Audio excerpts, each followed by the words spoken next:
అందరికీ నమస్కారం. జై శ్రీకృష్ణ ఛానల్‌కు స్వాగతం. ఈరోజు మార్గశిర మంగళవారం. శనిగ్రహ దోష నివారణకు హనుమంతుల వారి యొక్క అనుగ్రహానికి ఈనాడు ఈ కథ వింటే సంపూర్ణమైనటువంటి శనిగ్రహ దోషాలు తొలగిపోయి స్వామివారి యొక్క అనుగ్రహం మనపై ఉంటుంది. అసలు ఈ కథ ఏమిటి అంటే, ఒకనాడు హనుమంతుల వారు సువర్చలాదేవితో కలిసి గంధమాదన పర్వతం మీద సుఖంగా జీవిస్తూ ఉంటాడు. ఆ సమయంలో శ్రీరామ మంత్రాన్ని ప్రతిరోజు కూడా సర్వదా జపిస్తూ రామనామ పానాన్ని అనుభవిస్తూ ఉంటాడాయన. అయితే ఆయనకు ఒక రోజున రామదర్శనం చేయాలని చెప్పి కోరిక కలుగుతుంది. ఇక అనుకున్నదే తడవుగా వెంటనే బయలుదేరి గంధమాదనం నుండి అయోధ్యకు చేరుకుంటాడు. శ్రీరాముణ్ణి సందర్శించి భక్తి వినయంతో నమస్కరించి ఆయన్ను స్తుతి చేసి ఆయన మనసును గెలుస్తాడు. అప్పుడు సీతారాముడు హనుమను చూసి గాఢంగా ఆలింగనం చేసుకుంటాడు. శిరస్సును 3 సార్లు ముద్దు పెట్టుకుంటాడు. హనుమ యొక్క క్షేమ సమాచారాలను అడిగి తెలుసుకుంటాడు. రామప్రభు, నాకు మీరు ఉండగా కులాసాకు ఏమిటి కొదవ చెప్పండి. మీ పైన భక్తి ఉన్న వాళ్ళందరూ కూడా నిరంతరం క్షేమంగా ఉంటారు. నన్ను ఆలింగనం చేసుకొని నాకు పరమానందాన్ని కలిగించారు. నాకు ఉక్కిరి బిక్కిరిగా ఉంది. కనీసం మాటలు కూడా రావడం లేదు. అంత ఆనందంగా ఉందని చెప్తాడు ఆంజనేయుడు. హనుమ మాటలకు రాఘవుడు ఎంతో సంతోషించి, హనుమా, సీతాదేవి లంకలో ఉన్న కాలంలో చాలా కష్టాలను అనుభవించింది. రావణ సంహారం తరువాత అయోధ్యలో ఉంటున్నా కూడా ఆమె ఎందుకో గాని సంతోషంగా కనిపించడం లేదు. నా వేలి ఉంగరాన్ని కావాలని చెప్పి ఒకనాడు బ్రహ్మ కోరాడు. అందుకు ఎవ్వరికీ తెలియకుండా ఆయనకు నా ఉంగరాన్ని ఇచ్చాను. ఆ ముద్రికను చూస్తే తప్ప జానకి సంతోషించదు. నీవు ఎలాగైనా సరే బ్రహ్మలోకానికి వెళ్ళి బ్రహ్మను అడిగి ఆ ముద్రికను తీసుకొని రావాలి అని చెబుతాడు. ఇక శ్రీరాముని కోరికను విన్న తక్షణమే అతి వేగంగా హనుమంతుడు బ్రహ్మలోకానికి చేరుకుంటాడు. బ్రహ్మను కలుస్తాడు. హనుమ రాగానే సనక సనందనాదులు స్వాగతం పలికి బ్రహ్మ దగ్గరకు తీసుకుని వెళతారు. ఆయన అర్ఘ్యపాద్యాదులను ఇచ్చి కుశల ప్రశ్నలను వేసి ఉచితాసనంపై కూర్చోబెడతాడు. షోడశోపచారాలను చేసి హనుమను పూజిస్తాడు. హనుమను వచ్చినటువంటి కారణం అడుగుతాడు బ్రహ్మదేవుడు. హనుమ శ్రీరాముని యొక్క ఆజ్ఞను బ్రహ్మకు తెలియజేస్తాడు. ఇక నా ప్రార్థనను విని శ్రీరాముడు నాకు ఆ ముద్రికను ప్రసాదించాడు హనుమ. ప్రతిరోజు కూడా నేను దాన్ని పూజిస్తూ శ్రీరాముణ్ణి ధ్యానిస్తూ ఉంటాను. దానిని ఎలా ఇవ్వమంటావు చెప్పు హనుమ అని చెప్పి బ్రహ్మదేవుడు అంటాడు. అప్పుడు హనుమంతుల వారు ఇలా అంటారు, సృష్టికర్త, నా మాట వినండి. ఆ ఉంగరం మీదే సీతాదేవి దృష్టి నిలిపి ఉంది. ప్రతిరోజు కూడా దాని గురించి ఆలోచిస్తూ ఆమె ఎంతో కృషించిపోతుంది. ఆమె ముఖంలో సంతోషం చూసి చాలా కాలమైపోయింది. వెంటనే తీసుకొని రమ్మని చెప్పి శ్రీరామాజ్ఞాని తెలుపుతాడు హనుమ. అయినా చతుర్ముఖ బ్రహ్మలో మాత్రం ఎలాంటి మార్పు రాలేదు. ఇప్పటి వరకు ఎంతో శాంతంగా మాట్లాడినటువంటి హనుమ ఒక్కసారిగా తన తనువును విపరీతంగా పెంచాడు. సత్యలోకం దాటిపోయి ఆ శరీరం బాగా విపరీతంగా పెరిగిపోతుంది. అలా దశ దశలా ఆ యొక్క శరీరం అంతా కూడా ఆక్రమించేస్తుంది. బ్రహ్మాండాన్ని కూడా బద్దలు చేసేలా తయారవుతాడు హనుమ. ఆ యొక్క తేజస్సుకు లోకాలన్నీ కూడా భస్మం అయిపోతాయి. ప్రళయకాల మేఘంలాగా విజృంభిస్తాడు. 20 చేతులతో 20 ఖడ్గాలను ధరించి భయంకరమైనటువంటి ముఖంతో తీక్షణమైనటువంటి కోరలతో మహాసింహం లాంటి విశ్వరూపాన్ని ధరించి ప్రళయకాల గర్జన చేస్తాడు. ఇక బ్రహ్మదేవుడు, మిగిలినటువంటి దేవతలు, మహర్షులు ఆశ్చర్యంతో భయపడిపోతూ ఉంటారు.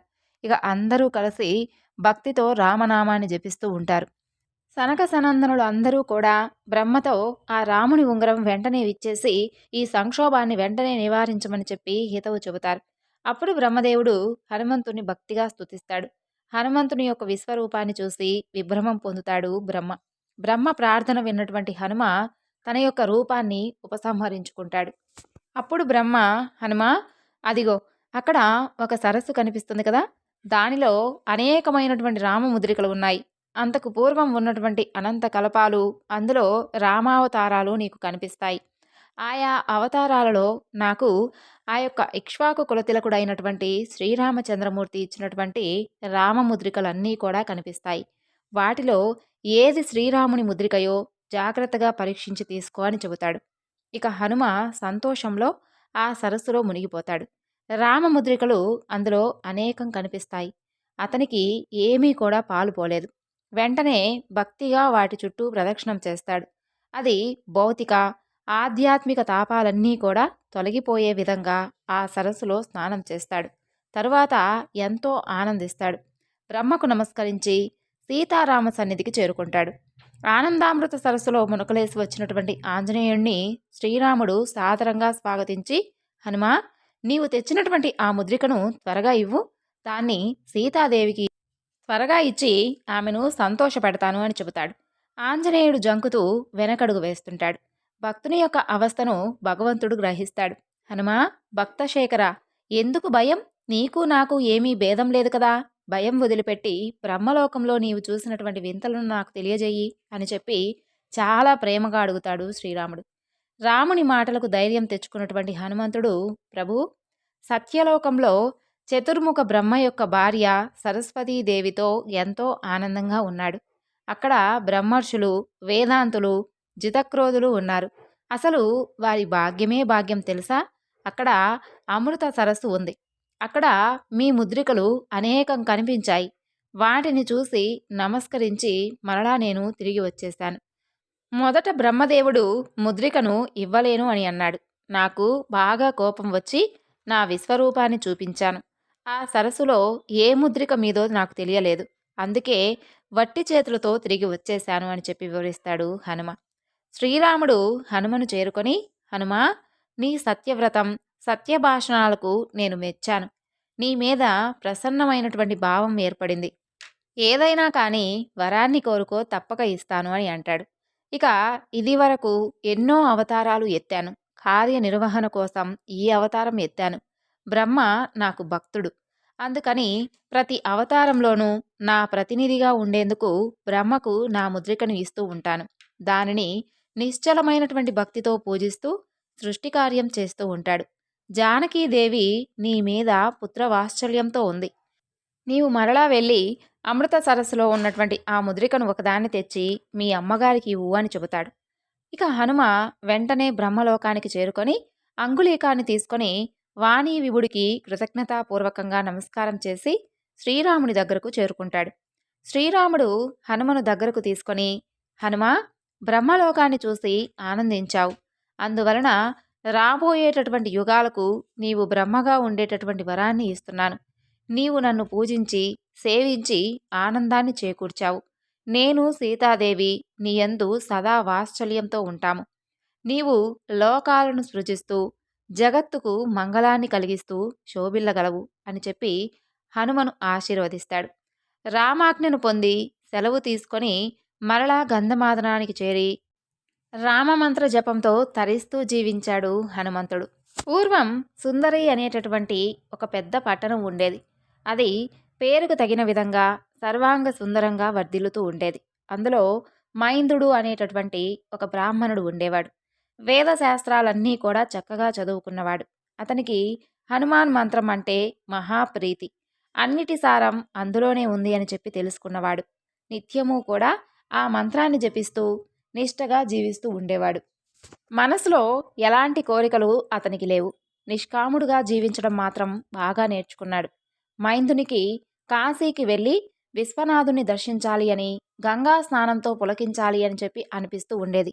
చాలా ప్రయాసపడి నడిచి నడిచి వారణాసికి చేరుకున్నాడు. గంగా నదికి దక్షిణ తీరం వైపు చేరుకున్నాడు. ఆ నదీ తల్లికి భక్తితో నమస్కరించాడు. నది నిండుగా ప్రవహిస్తూ ఉంది. దానిని దాటేటటువంటి మార్గం కోసం ఆలోచిస్తూ ఉంటాడు. అలా కొంతసేపటికి నదిలోకి ఒక పడవ వస్తుంది. ఆ పడవ రాగానే దానిని ఎక్కుతాడు. పడవ బాగానే కొంత దూరం ప్రయాణం చేస్తుందన్నమాట. ఆ తరువాత దాని అడుగున రంధ్రం ఏర్పడినట్లుగా గుర్తిస్తాడు. నీరు ఆ రంధ్రం ద్వారా పడవలోకి చేరుకుంటూ ఉంటుంది. పడవ మాత్రం బాగా బరువెక్కి మునిగిపోయేందుకు సిద్ధంగా ఉంటుంది. భయం వేసినటువంటి మైందుడు తల మీద వస్త్రాన్ని కప్పుకొని భక్తితో హనుమాన్ మంత్రాన్ని పఠిస్తూ ఉంటాడు. అదంతా గమనిస్తున్నటువంటి హనుమంతుడు తన భక్తుణ్ణి కాపాడాలి అనేటటువంటి సంకల్పంతో ఒక వానర రూపాన్ని ధరించి ఆ పడవను నెత్తిన పెట్టుకొని గంగా నదికి ఉత్తర భాగం వరకు తీసుకుని వెళ్ళి అక్కడ మనుషులందరూ కూడా చూస్తూ ఉండగా అదృశ్యమైపోతాడు. దానిని గమనించినటువంటి వారందరూ కూడా ఆశ్చర్యంతో, భక్తితో ఆ కోతికి నమస్కరిస్తారు. పడవలో నిశ్చలమైనటువంటి జపంలో ఉన్నటువంటి మైందునికి అదేమీ కూడా తెలియదు. ఇక తెల్లవారుజామున లేచి చూసేసరికి గంగా నది ఒడ్డున పడవ ఉండడం చూసి ఆశ్చర్యపడతాడు. అసలు పడవ ఎలా ఇంత ప్రమాదం నుండి తప్పించుకొని ఈ ఒడ్డుకు చేరిందో అతనికి మాత్రం అర్థం కాదు. అప్పుడు ఒడ్డున ఉన్నటువంటి ఒక మనిషి ఒకే ఒక మహావానరం ఈ పడవను తల మీద మోసుకొని ఈ ఒడ్డుకు చేర్చి ఆ తరువాత అదృశ్యమైందని చెబుతాడు. ఇక మైందునికి ఆశ్చర్యం వేస్తుంది. మీరు పుణ్యాత్ములండి. వానర రూపంలో ఉన్నటువంటి హనుమంతుణ్ణి దర్శించారు. జపం చేస్తూ కూడా నేను ఏదీ గమనించలేకపోయాను. నేను అదృష్టహీనుణ్ణి. హనుమ దర్శనం పొందనటువంటి నాకు ఈ శరీరం కూడా వృధా. గంగపాలు చేసేస్తాను అని చెప్పి గంగా నదిలోకి దూకేందుకు సిద్ధమవుతాడు. అప్పుడు హనుమంతుడు పట్టు వస్త్రాలను ధరించి వాత్సల్యంతో తన యొక్క నిజరూపంతో మైందునికి దర్శనమిస్తాడు. అప్పుడు హర్షపులకితుడై మైంద్రుడు హనుమను స్తుతిస్తాడు. మైంద్రుడు చేసినటువంటి స్తోత్రానికి ఆనంద పరవశుడవుతాడు హనుమంతుడు. భక్త మైంద, నీవు ఈ లోకంలో ఉన్నటువంటి భాగాలన్నీ కూడా అనుభవించు. నీ దగ్గర నేనెప్పుడు ఉంటాను. జీవితాంతము కూడా నీవు నన్ను పొందుతావు అని చెప్పి వరాన్ని ఇచ్చి అదృశ్యమవుతాడు. ఇక మైంద్రుడు భక్తితో జీవిస్తూ సుఖాలను పొంది చివరకు హనుమంతుని వలన కైవల్యాన్ని పొందుతాడు. ఇప్పుడు మరొక హనుమంతుని భక్తుడైనటువంటి కపిలుని కథ తెలుసుకుందాం. పూర్వకాలంలో గంగానది ఒడ్డున ఒక చిన్న గ్రామం ఉండేది. అందులో కపిలుడు అనేటటువంటి ఉత్తమమైనటువంటి బ్రాహ్మణుడు ఉండేవాడు. వేదాంగ విదుడు, దైవాన్ని నమ్మి నిష్కల్మషంగా సంసారాన్ని పోషిస్తూ ఉండేవాడు. ప్రతిరోజు కూడా గంగా స్నానంతో పవిత్రుడు అవుతూ ఆ నదిలోనే హనుమంతుని యొక్క షోడశాక్షరి మంత్రమైనటువంటి ఓం హ్రీం శ్రీం శ్రీ సువర్చల వల్లభ హనుమతే స్వాహ అనేటటువంటి మంత్రాన్ని ఎంతో నిష్టగా ధ్యానం చేస్తూ ఉండేవాడు. అవసరమైనటువంటి శాఖలను సంపాదించి ఇంటికి చేరుకునేవాడు. అలాగే అతనికి అనుకూలవతి అయినటువంటి భార్య ఎలాంటి దానికి కూడా చింతించకుండా గుట్టుగా సంసారాన్ని గడుపుతూ ఉండేది. అసంతృప్తి అనేది లేకుండా ఆ కుటుంబం అంతా కూడా చక్కగా జీవనం సాగిస్తూ ఉండేది. గంగా స్నానం, హనుమ జపంతో జీవితానికి సార్థకత్వం పొందుతూ ఉన్నటువంటి ఆ కపిలుడికి ఒక రోజున సువర్చల మనోహరుడు, భక్తవత్సలుడు, రామబంటు, భక్త శిఖామణి ప్రత్యక్షమవుతాడు.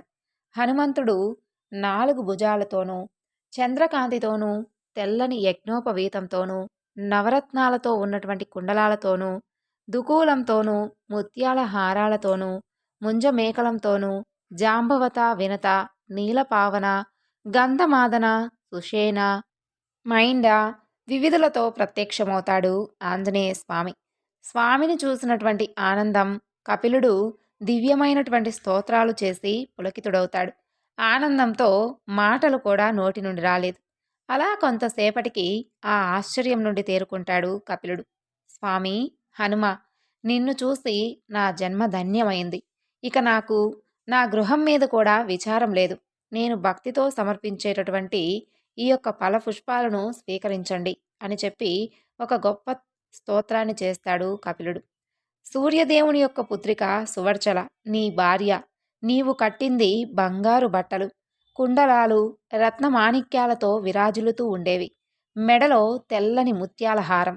సుగ్రీవుడు, అంగదుడు, గంధమాదనుడు మొదలైనటువంటి హేమాహేమీలు నిన్ను ఎప్పుడూ కూడా కొలుస్తూ ఉంటారు. నీవు సంపూర్ణ కాముడివి. నీకు నేను ఏమిచ్చి సంతృప్తి చెందిస్తాను అని చెప్పి స్తోత్రం చేస్తాడు. ఆ స్తోత్రాన్ని ఆలకించినటువంటి హనుమంతుడు కపిలుడికి రాగాలు ఏమీ లేవని, మోక్షం మాత్రమే అతని యొక్క అభిలాష అని చెప్పి గ్రహిస్తాడు. ఇక కపిలుడు హనుమతో అతని వెంట ఉన్నటువంటి పరివారం వివరాలు తెలియజేయవలసిందిగా ప్రార్థిస్తాడు. అందుకు అనుగ్రహించినటువంటి హనుమ పర్వతం వలె శరీరం ఉన్నటువంటి వాడు గంధమాదనుడు అని, గైరికాది ధాతువులతో బంగారు అరటి తోటలతో శోభిస్తూ ఉంటాడని, మిగిలినటువంటి వారందరూ కూడా మహామహులేనని చెప్పి వారందరూ కూడా తనకు ఇరువైపులా ఉండేటటువంటి పార్షాదులేనని చెప్పి వారే జాంబవంతుడు, వినతుడు, నీలుడు, పనసుడు, సుషేనుడు, మైందుడు, వివిధుడు అని చెప్పి వివరిస్తాడు. వీరంతా కూడా మహాబలాద్యులు, కార్యదక్షులు అని చెబుతాడు. ఇక కపిలుణ్ణి ఆప్యాయంగా పిలుస్తూ, కపిలా, రే రోజూ కూడా నీవు నాకు అభిషేకం చేసి ధూపదీప నైవేద్యాలు సమర్పిస్తూ ఉన్నావు. నీ యొక్క అభిషేక జలం ఒక ఏరుగా మారిపోయింది. దానికి వాలసాగరం అని పేరు ఏర్పడుతుంది. ఇందులో ఎవరు స్నానం చేసినా పవిత్రులవుతారు. వారికి ఉన్నటువంటి కోరికలు తప్పకుండా తీరుతాయి. ముందుగా నా భక్తులైనటువంటి వీరిని పూజించి ఆ తరువాత నన్ను పూజించాలి. నా భక్తులకు అవమానం జరిగితే నాకు అవమానం జరిగినట్లే. నా అవతారాలు, రూపాలు వేల కొద్దీ ఉన్నాయి. ఎవరు ఏ భావంతో ఏ రూపాన్ని ధ్యానించి పూజిస్తారో అలాంటి వారందరూ కూడా నా భక్తులే. వారికి నేను అదే రూపంతో నేను అనుగ్రహిస్తాను అని చెప్పి ఆశీర్వదించి హనుమ పరివారంతో సహా అదృశ్యమవుతాడు. ఇక కపిలుడు మారుతిని పదే పదే ధ్యానిస్తూ నిత్య పూజ పూర్తి చేసుకొని ఆ ఆనందంతో ఇంటికి ఏ రకమైనటువంటి కూరగాయలు కూడా తీసుకోకుండా ఇంటికి చేరుకుంటాడు. జరిగినటువంటి విషయం అంతా కూడా తన భార్యకు పూసగుచ్చినట్లుగా తెలియజేస్తాడు.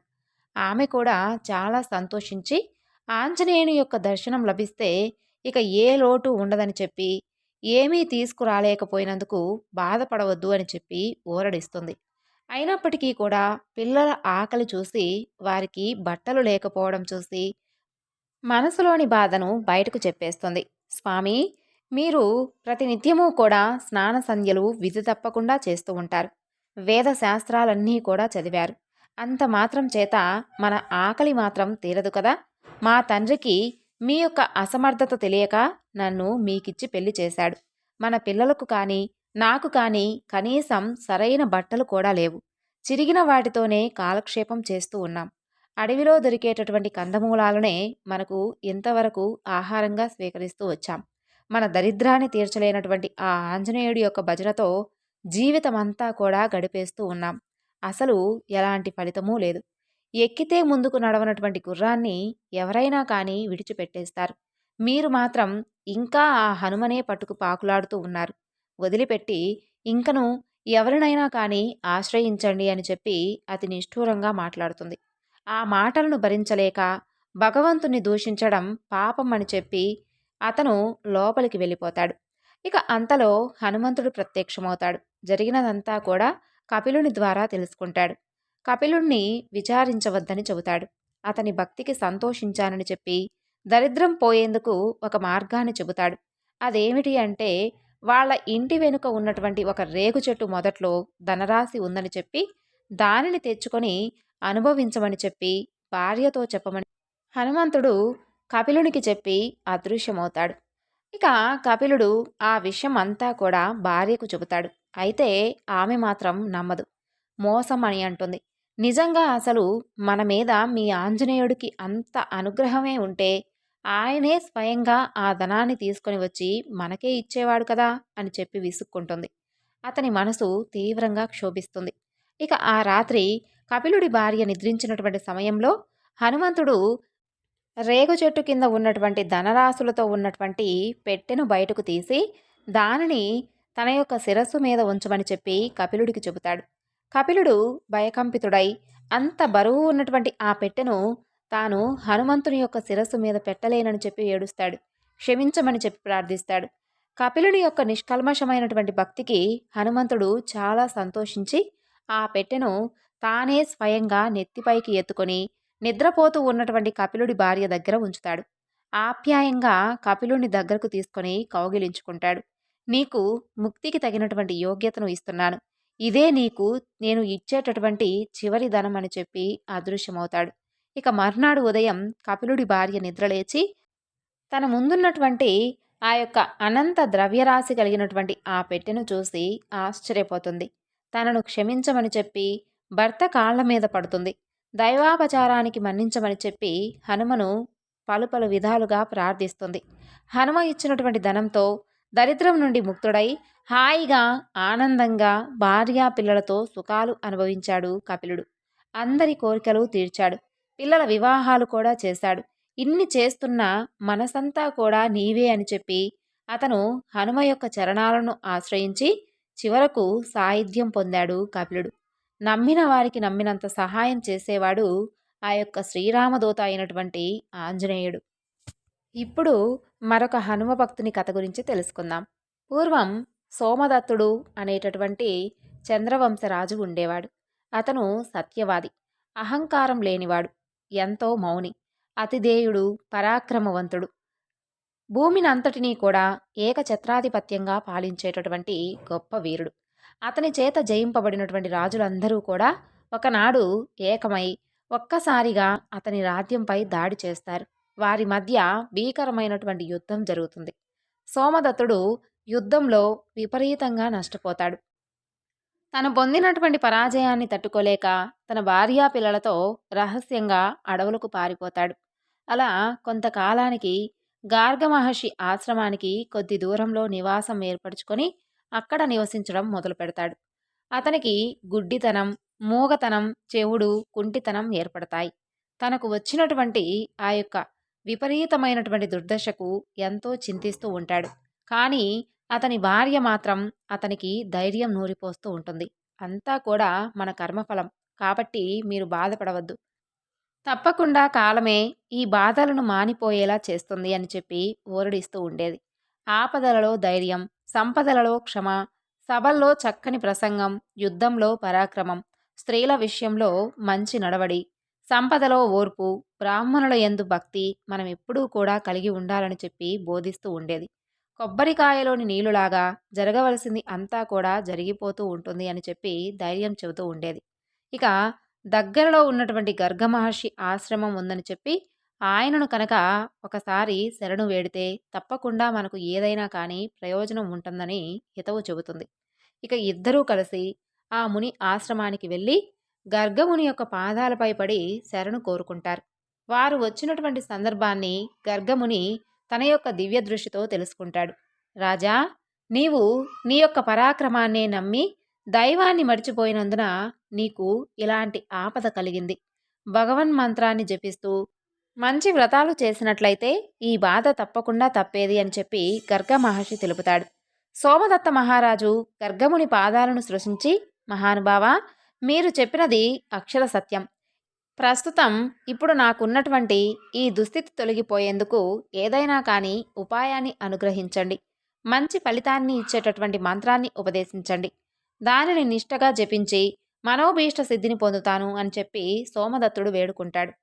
ఇక రాజా, జరిగిపోయినటువంటి దానికి విచారించవద్దు.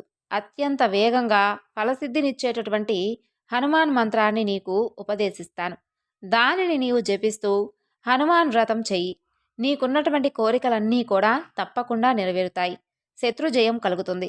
హనుమాన్ వ్రతాన్ని వైశాఖ బహుళ దశమి లేదా అమావాస్య, మాఘ, ఫాల్గుణ, చైత్ర, వైశాఖ, జ్యేష్ఠ మాసాలలో శుక్లపక్షంలో మొదటి శనివారం కానీ, ఆ నెలల్లో వచ్చేటటువంటి మృగశిర నక్షత్రంలో కానీ, శ్రావణ పూర్ణిమ నాడు కానీ, కార్తీక శుద్ధ ద్వాదశి నాడు కానీ, మార్గశిర శుద్ధ త్రయోదశి రోజున కానీ చెయ్యాలి.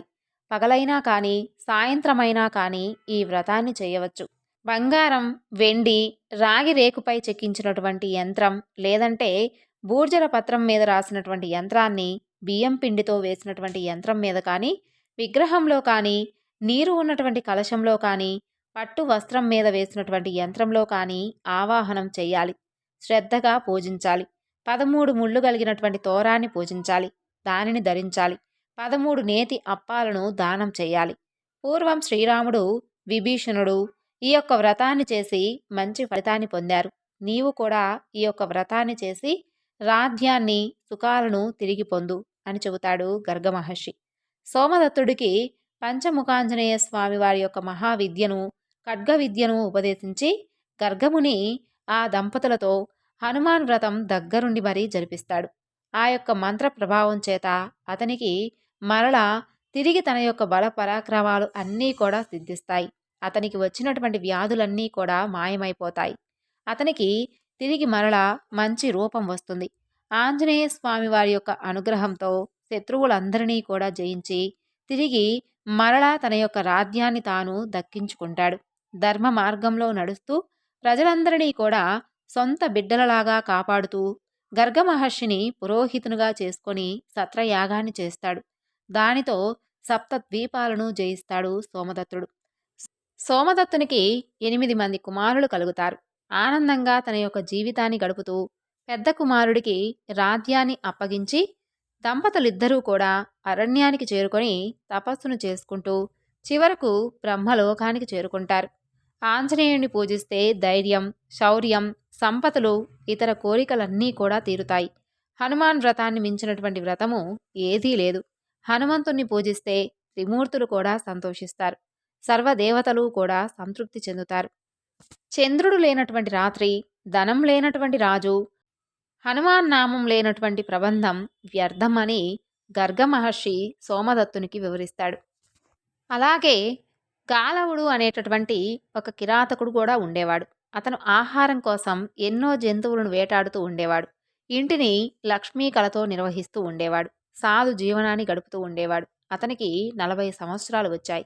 అయితే అతనికి ఏదో తీరనటువంటి బాధతో ఎప్పుడూ కూడా దిగులుగా ఉండేవాడు. ఒక రోజున గాలవుడు వేట కోసమై అడవిలోకి వెళ్ళి ఒక జింక కనపడగానే దాన్ని వెంబడిస్తాడు. అది మధ్యలో మాయమైపోయి తరువాత కనిపించలేదు. మృగం కనిపించనందుకు బాధపడతాడు. తాను చేరినటువంటి ప్రదేశం నైమిషారణ్యం అని చెప్పి తెలుసుకుంటాడు. అక్కడ ఉన్నటువంటి మహర్షులను సేవించి మనోవ్యాధిని మార్చుకోవాలని చెప్పి భావిస్తాడు. దగ్గరలో ఉన్నటువంటి పుష్కరముని యొక్క ఆశ్రమానికి చేరుకుంటాడు. పుష్కరముని పాదాలపై పడి మనసులో ఉన్నటువంటి బాధంతా కూడా నివేదిస్తాడు. తనకు దేనిపైనా కూడా ఆసక్తిగా లేదని, ఏదీ కూడా రుచిగా అనిపించడం లేదని చెప్పి మహర్షి దర్శనంతో తన యొక్క జన్మ చరితార్థమైందని, తన వ్యాధి తగ్గేటటువంటి మార్గాన్ని చూపించమని కోరుకుంటాడు. అలా కొంతకాలం అక్కడే వేచి ఉండాలని చెప్పి ఆ ముని అతనికి సెలవిస్తాడు. రోజూ కూడా పుష్కరమునిని సేవిస్తూ ఫలాలు, కాయలు, పూలు కోసి తెస్తూ దర్భలను కోసి అందిస్తూ అక్కడే ఉంటూ ఉండేవాడు గాలవుడు. అతని యొక్క శ్రద్ధాభక్తులకు మహర్షి సంతోషించి అతన్ని కరుణించాలి అని చెప్పి భావించి అతనికి హనుమంతుని యొక్క మంత్రాన్ని ఉపదేశించవచ్చా, ఒకవేళ ఉపదేశిస్తే హనుమంతుడు అనుగ్రహిస్తాడా, ప్రసన్నుడై అతనికి ఉన్నటువంటి కోరికను తీరుస్తాడా అనేటటువంటి సందిగ్ధంలో అలా కొంతకాలం ఉండిపోతాడు ఆ ముని. ఒక రోజున నిండు మనస్సుతో హనుమను స్మరిస్తాడు. ఆంజనేయుడు వెంటనే ప్రత్యక్షమవుతాడు. ఆయన ఆకారం బంగారు యజ్ఞోపవీతం, స్వర్ణ వస్త్రాలను, రత్నాలను పొదిగినటువంటి చేతి కంకణాలతో, పాదాలకు బంగారు కడియాలను ధరించి ఎంతో అందంగా, అందాల రాశి వంటి భార్య అయినటువంటి సువర్చలాదేవితో సహా కన్నుల పండువగా కనిపిస్తాడు. మహర్షి మనసులో ఉన్నటువంటి సందేహాన్ని గమనిస్తాడు హనుమంతుడు. గాలువునికి మంత్రాన్ని ఉపదేశించడంలో సందేహం అక్కరలేదని చెప్పి ఎవరికైనా కానీ ఉపదేశించవచ్చునని చెప్పి వివరిస్తాడు. అందరూ కూడా కులలింగ భేదం లేకుండా తన మంత్రాన్ని ఉపదేశం పొంది ఫలితం పొందవచ్చు అని చెబుతాడు. ఇక వంచకునికి, కృతజ్ఞుడికి, గర్విష్ఠికి, లోపికి, గురువు మీద విశ్వాసం లేనివాడికి మాత్రం తన మంత్రం ఉపదేశించరాదు అని చెప్పి హితవు చెబుతాడు. పుష్కరమునికి మనసులో ఉన్నటువంటి సందేహాలన్నీ కూడా పటాపంచలవుతాయి. గాలుణ్ణి దగ్గరకు పిలిచి దగ్గరలోనే ఉన్నటువంటి ఒక పుణ్య జలాశయంలో స్నానం చేసి శుచిగా రమ్మని చెబుతాడు. దానికి గాలవుడు అతి భక్తిగా, మహర్షి, మీ యొక్క పాదజలమే నాకు పవిత్రోదకం. అది గంగాది సకల తీర్థాల కంటే కూడా పవిత్రమైనది. గురు పాదోదకం సర్వ పాపాలను విముక్తి చేస్తుంది అని చెప్పి పెద్దలు చెప్పారు కదా. కాబట్టి నేను వేరే పవిత్ర జలంలో స్నానం చేయవలసినటువంటి పని లేదు. మీ పాదజలమే నా సకల పాప విముక్తి కలిగిస్తుంది. కాబట్టి నన్ను అనుగ్రహించండి అని చెప్పి వేడుకుంటాడు. కిరాతకుడైనటువంటి గాలువుని భక్తికి చలించిపోతాడు పుష్కరముని. యోగ విడుదడైనటువంటి పుష్కరుడు హనుమను ధ్యానించి తన పాదజలాన్ని గాలువుని శిరస్సుపై చల్లుతాడు. గాలుని యొక్క విశ్వాసం అంత గొప్పది మరి. ఇక వెంటనే అతని పాపాలన్నీ కూడా తొలగిపోతాయి. లోపల ఉన్నటువంటి వ్యాధి కూడా నివారణ అవుతుంది. ఎంతో ఆరోగ్యవంతుడవుతాడు. పరిశుద్ధమైనటువంటి దేహాంతరంగుడవుతాడు. వెంటనే మహర్షి అతనికి హనుమంతుని యొక్క ద్వాదశాక్షరి మంత్రాన్ని ఉపదేశిస్తాడు. మహర్షి సన్నిధిలోనే 108 సార్లు ద్వాదశాక్షరి మహామంత్రాన్ని జపిస్తాడు గాలవుడు. వెంటనే అతనికి ఫలితం దక్కుతుంది. అతనికి అతీంద్రియమైనటువంటి శక్తులు లభిస్తాయి. గొప్ప జ్ఞాని అవుతాడు.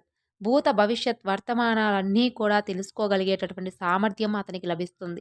ఆకాశ గమనం వస్తుంది. అన్ని లోకాలు తిరగగలిగేటటువంటి శక్తివంతుడవుతాడు. సిద్ధచార గంధర్వగణాలు గాలవుని యొక్క అపూర్వ శక్తి సామర్థ్యాలను చూసి ఆశ్చర్యపోతాయి. సర్వశక్తిమానుడైనటువంటి గాలవుడు పుష్కర మహర్షిని చేరి నమస్కరించి, మహానుభావా, మీ యొక్క పాద పద్మాల మీద భక్తి కలిగి ఉండే విధంగా నాకు వరాన్ని ఇవ్వండి అని చెప్పి కోరుకుంటాడు. అందుకు గురువు ఆశీర్వదించి మంత్రాన్ని కడు శ్రద్ధాభక్తులతో జపించమని చెప్పి, దానిని కనుక విసర్జిస్తే చాలా కష్టాలు మీద పడతాయని చెప్పి హెచ్చరిస్తాడు.